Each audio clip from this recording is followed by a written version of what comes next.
Hey everybody, I'm John. I collect cards. I hope you're doing well.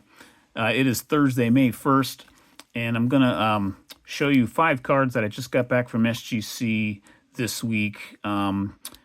They actually tried to reach me on Tuesday with the delivery, and no one answered the note. We weren't home when they got here, so I had to pick them up at the post office yesterday, which was no big deal. It's 5 cards from the 70s and 80s. I actually took the liberty of getting this open for the first just before I hit record to get the receipt out of the way. But let's crack this open here.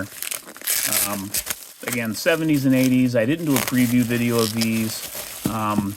These aren't like, awesome, super awesome cards, like in terms of dollar value, although this bottom one, there are 2 cards. This is actually, it's a fun little submission for me is what basically it was. It took 5 weeks to get here. As we all know, SGC's taking longer these days and probably will be taking a lot longer for the foreseeable future if, just sort of the way, SGC's set up under collectors is, evolving. That's the word I like to use, and it's probably involves longer wait times than we're used to from SGC, but that's okay. It's still a quicker at the moment, a quicker turnaround, and in a lot of ways, a much quicker turnaround than getting them back from PSA. And I still like the tuxedo more, and so for the most part, I still plan to submit to SGC every now and then. I don't do it quite as often as I did the last couple of years. This is only like my second real submission of the year, and I think they were both 5 cards, although I did drop off a 12-card order at the Strongsville show with SGC, and so I'll be getting those back probably in another week or 2 if I had to guess, because it's been a month now, since almost a month since the show. Okay, so I got 5 cards here, like I said. Here is probably the best card of the bunch, or the most interesting card of the bunch. So we're going to open that one. And you know what? We're just going to go in order. We're just going to go in order what they got here. So the first card, and we'll run through these pretty quick. First card is this 1971. This is a 71 O-Pee-Chee Thurman Munson. This was the card I showed on Steve Vintage on Vintage's Bargain Hunters episode for Thurman that we did. Had Dylan Double D Vintage Baseball Cards as our special guest on that one, and it was just a lot of fun to talk Thurman Munson, show our Munson cards, and our pickups for the episode. This was mine. Our dollar limit was $45, $45, and I actually bought this off of a Canadian eBay seller. So with the $12 special from SGC for the grading for 70s and 80s, which I don't know if it's going on still. It might be, for all I know.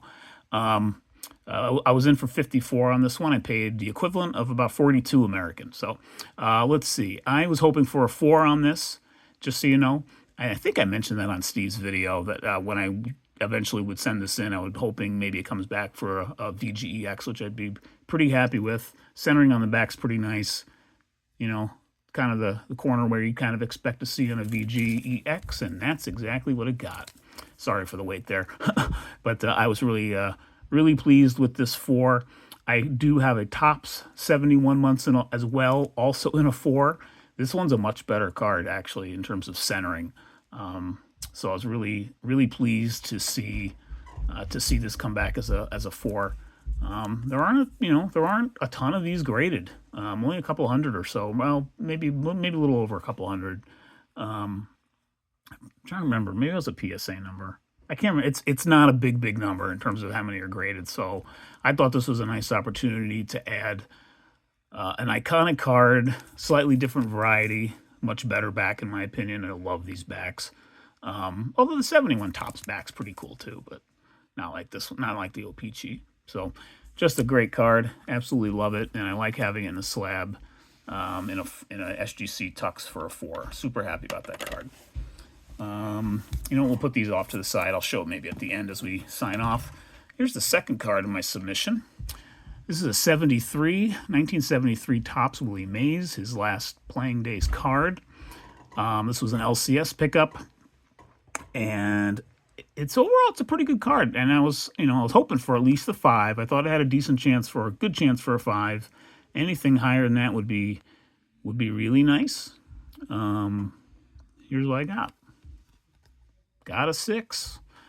So I was actually pretty happy about this one. The centering on this probably definitely helped push it to the 6 number.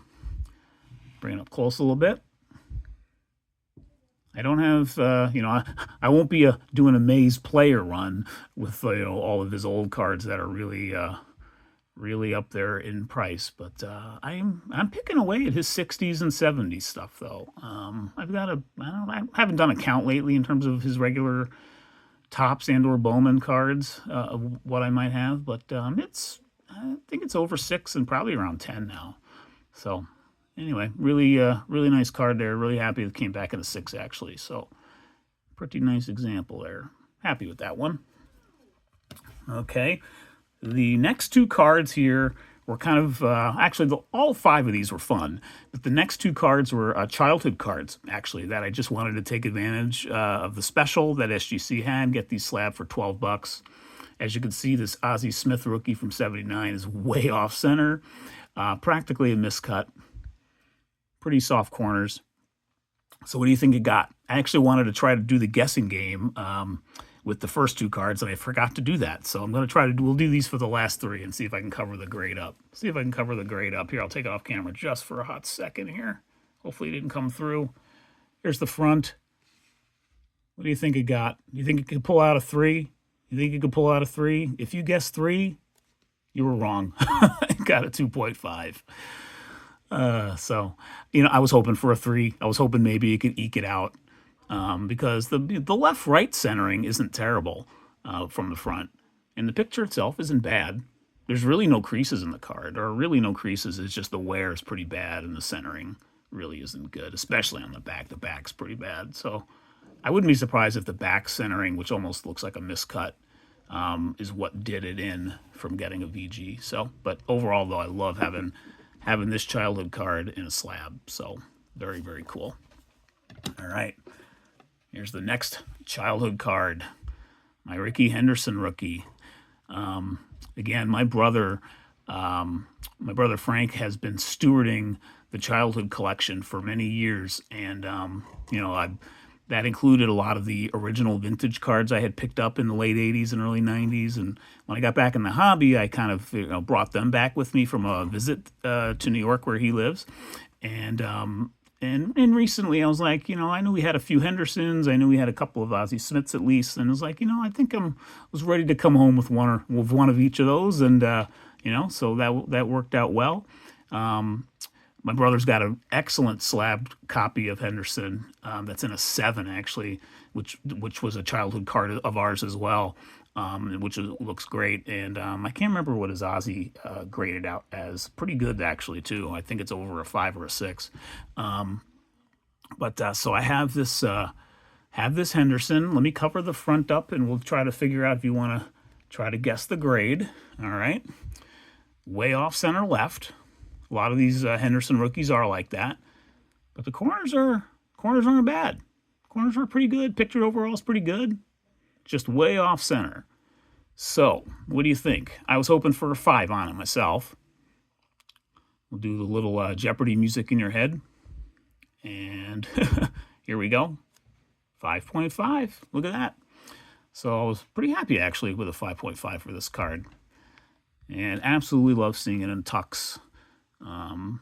After 45 years of being either in a rubber band or in a top loader, pretty happy with the 5.5 there. So it's pretty cool getting the cards you opened as kids in a pack many moons ago and getting the nice ones protected, and then just kind of elevated a little bit in your collection. So love having that now.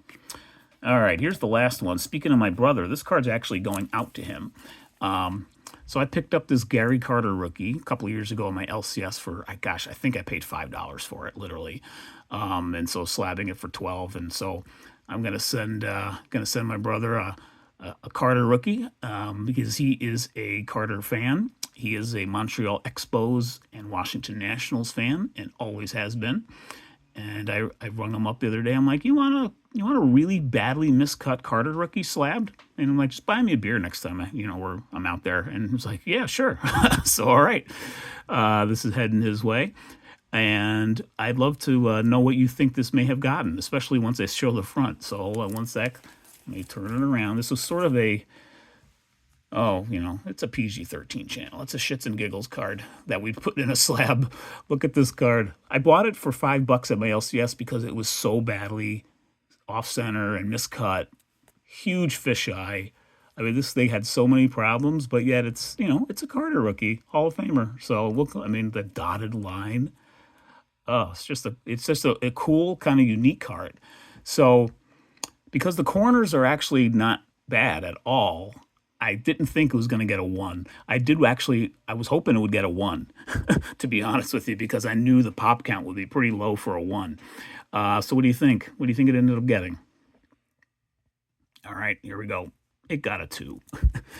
So this Carter rookie got a 2, and it's going, again, getting mailed out to my brother. And I picked up a Carter Rookie Cup card earlier this year, 76 tops, won it in a Heritage auction, and it's in a mint 9, and it's a beauty, and it's a really great card. So that's the Carter I'm going to really enjoy having in my collection, and we'll move on from this one, and that we'll move on from this video. So 5 cards took over 11 minutes, so if you watched the whole thing, thank you as always.